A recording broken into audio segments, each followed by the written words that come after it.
प्यारे बच्चों, जैसा कि आप सभी को पता है कि हरियाणा शिक्षा विभाग अंतर्राष्ट्रीय गीता महोत्सव हर वर्ष की तरह इस वर्ष भी मना रहा है, लेकिन विशेष परिस्थितियां होने के कारण और कोरोना महामारी के कारण अब की बार ये प्रतियोगिता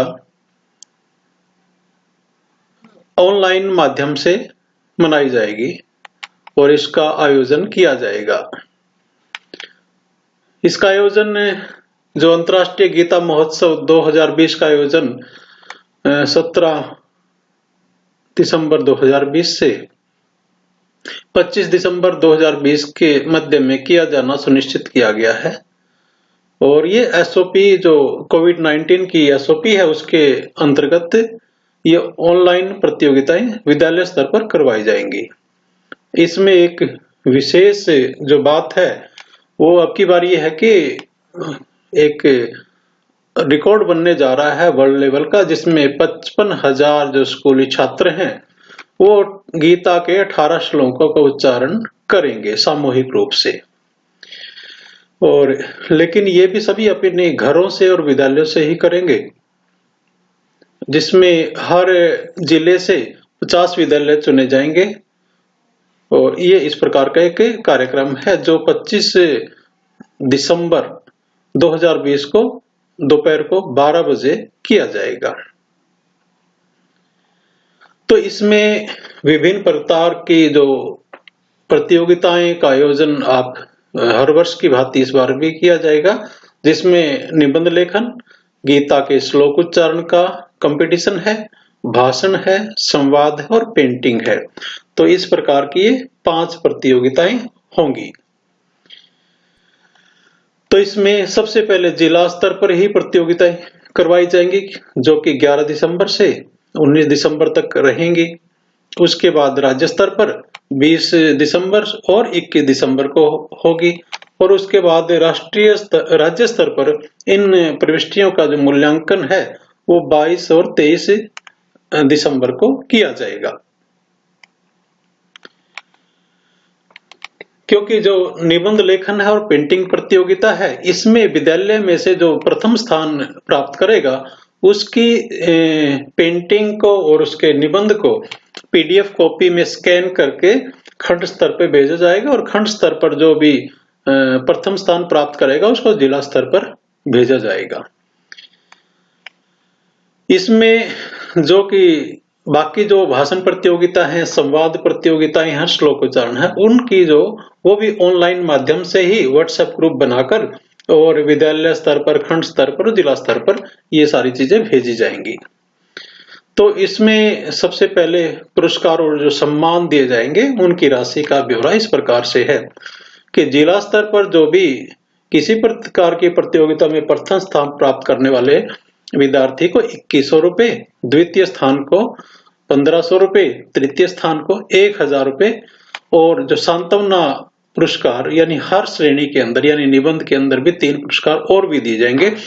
यह इसी प्रकार से संवाद और ये सारी चीजें उसमें 500 रुपए के और भी 3 पुरस्कार होंगे।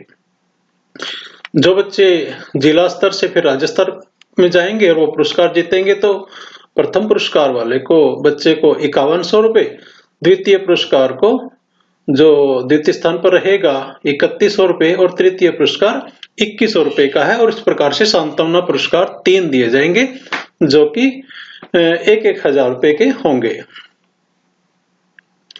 कुछ निर्णायक मंडल रहेंगे इसमें, जिस प्रकार से विशेषज्ञ रहेंगे 3 भाषा के, हिंदी, अंग्रेजी और संस्कृत, यानी इन तीनों भाषाओं में आप लिख सकते हैं निबंध, हिंदी में लिखा जा सकता है, अंग्रेजी और संस्कृत में लिखा जा सकता है। तो उन्हीं भाषाओं के जो विशेषज्ञ वहां पर जो इस कमेटी निर्णायक मंडल में होंगे। तो सबसे पहले मैं निबंध लेखन के बारे में बताना चाहूंगा कि इसके 3 विषय हैं। पहला है मैंने गीता से क्या सीखा, what I learn from Gita. दूसरा है गीता ने मेरे जीवन को कैसे बदला, how Gita transform my life.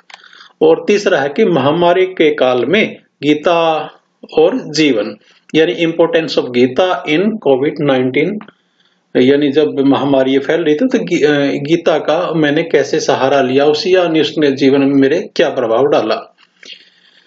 तो निबंध लेखन के ये मुख्य निर्देश और मुख्य बिंदु, निबंध लिखने की भाषा का चुनाव करने के लिए विद्यार्थी स्वतंत्र है, यानी वो हिंदी में लिख सकता है, अंग्रेजी में और संस्कृत में भी लिख सकता है।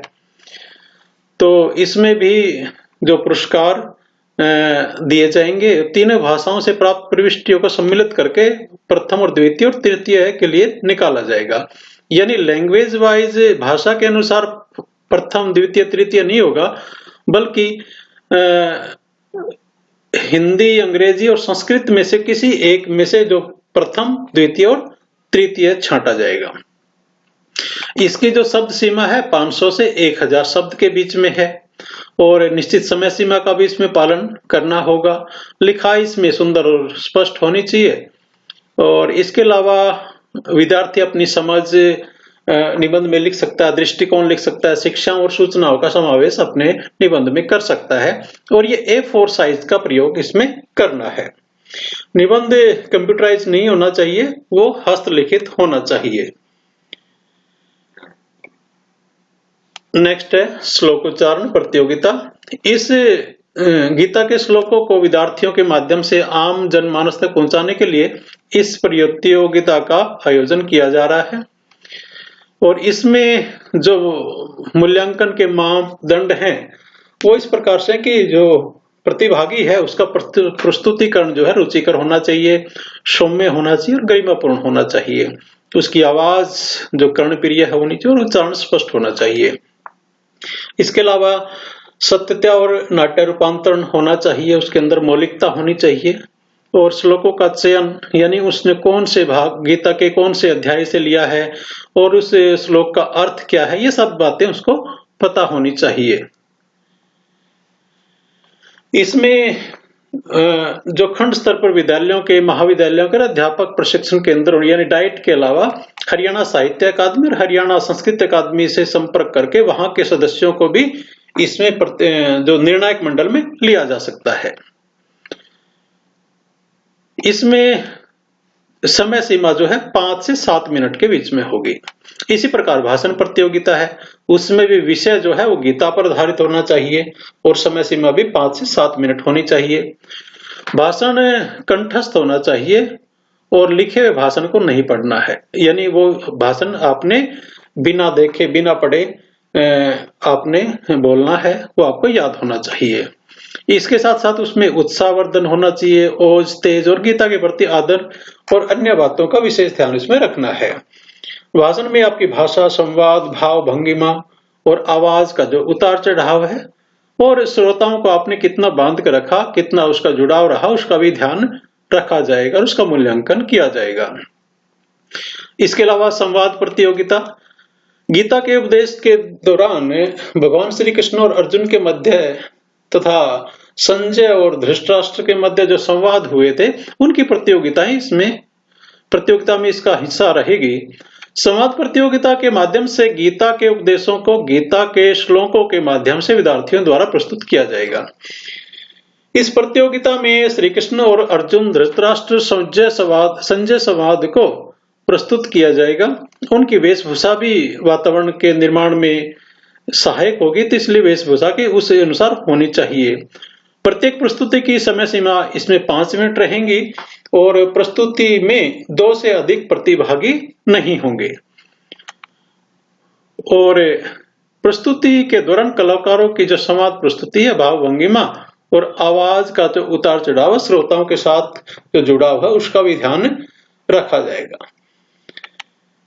इसके अलावा पेंटिंग प्रतियोगिता भी है और इसके लिए अब की बार इसको शामिल किया गया है, जो कि 9th से 12th तक की करवाई जाएगी और इसमें जो विषय रहेंगे वो भी गीता के अनुसार ही रहेंगे, जैसे गीता का ज्ञान और कोविड-19 महामारी में जीवन, गीता दर्शन और मूल्य, गीता एवं प्रकृति संरक्षण, गीता और सांसारिक जीवन, गीता और मैं, यानी ये पेंटिंग के विषय रहेंगे। इसमें भी जो इन्हीं विषयों की जो प्रविष्टियां हैं वो स्वीकार्य होंगी, और एक सामान्य चार्ट पेपर से बड़ी पेंटिंग ना हो, ये भी बच्चे ध्यान रखें। चार्ट पेंटिंग की हार्ड कॉपी भेजते समय ध्यान दें कि किस प्रकार के फोल्ड पेंटिंग को विकृत कर सकता है, इसलिए बिना फोल्ड के भेजा जाए। रंगों का चुनाव, रंगों का मिश्रण, प्रस्तुति, ये चयन का आधार रहेगी। पेंटिंग प्रविष्टि के लिए पेंटिंग की हार्ड कॉपी ही स्वीकार्य होगी, जिसे भेजते समय पेंटिंग के पीछे बच्चे अपना एसआरएन नंबर, कक्षा, विद्यालय और जिला की जानकारी अवश्य लिखेंगे। यानी बाकी चीजें आप वैसे भेज सकते हैं, लेकिन जो जो पेंटिंग है वो उसको ओरिजिनल में भेजी जाएगी, उसकी हार्ड कॉपी भेजी जाएगी। पेंटिंग के बारे में प्रविष्टि के पीछे तथा सामने विषय का वर्णन भी किया जाएगा। तो इस प्रकार की प्रत्येक विधा संबंधित जिला शिक्षा अधिकारी एक नोडल अधिकारी बनाएगा, जो ये सारी चीजों को अपने व्यवस्थित तरीके से अपने जिला स्तर पर आयोजन करवाए जाएंगे। और उसके बाद जो राज्य स्तर पर करवाए जाएंगे वो जो उप जिला शिक्षा अधिकारी कुरुक्षेत्र के दिशा निर्देश के अनुसार करवाए जाएंगे। तो प्यारे बच्चों, ये कुछ जानकारी थी जिसमें गीता जयंती के बारे में जो भी आपकी कंपटीशंस हो रहे हैं, जो कि डायरेक्टरेट ऑफ स्कूल एजुकेशन द्वारा करवाए जा रहे हैं, तो आप सभी ने इसमें बढ़ चढ़कर हिस्सा लेना है। धन्यवाद। जय हिंद, जय भारत।